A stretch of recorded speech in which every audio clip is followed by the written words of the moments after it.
Galaxies are big groups of just a bunch of stuff like gas, stars, dust, and something called dark matter. If you don't know what dark matter is something that doesn't emit light and doesn't emit energy either. It also can't be directly observed by scientists or you, or even your dog. So, most scientists believe that in the center of most, if not all, galaxies is a huge black hole, which is the thing that gives most galaxies a gravitational pull, which keeps everything together. Because if we didn't have, a black hole, then everything would kind of just go away, like in space. It wouldn't be considered a galaxy. So there are three main types of galaxies, and then what I consider a subcategory, but we'll get into that in just a minute. There's the spiral galaxy, an elliptical galaxy, and then also an irregular galaxy.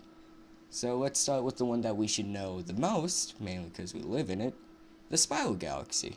So a spiral galaxy is called a spiral galaxy because if you look at it from top down, or in our case with the Milky Way from the side, because we're humans and we like to mess things up, it looks like a spiral. In the center of our galaxy is a big concentration and formation of stars, which we call the bulge, and then there's arms, which basically make it look like a spiral. Those are the things that kind of go out, kind of like they do in a wave. Spiral galaxies and the stars inside of them kind of range, where sometimes the galaxy itself has 2 arms, sometimes it has 4, 3, 8, 46, probably not 46, don't take that off my grade, please. And also the stars inside of them can range from how old they are. There could be ones that were just birthed in like a second ago, or like that, like a snap.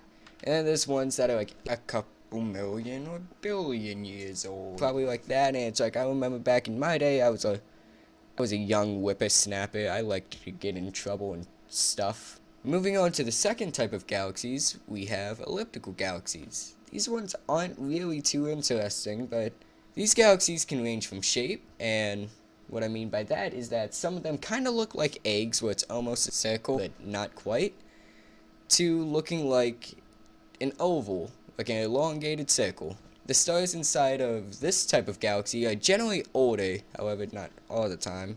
The third type of galaxy, which is irregular galaxy, are the ones that, in my opinion, are kind of the most interesting, and that's because they don't have a base shape. They're not an egg or an elongated circle.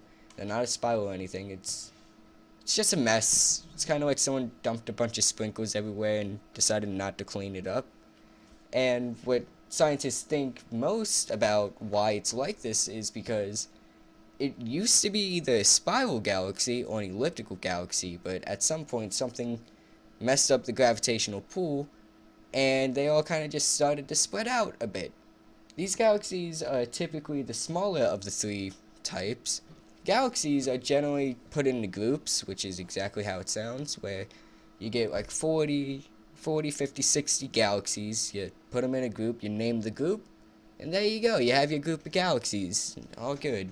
But then there's also something called clusters, which is basically just a bunch of galaxies, but at a much larger scale than just a group. Group of galaxies is around 50 galaxies just labeled. Clusters of galaxies, however, are around thousands, just thousands of galaxies, or even more than that, really. That's about it.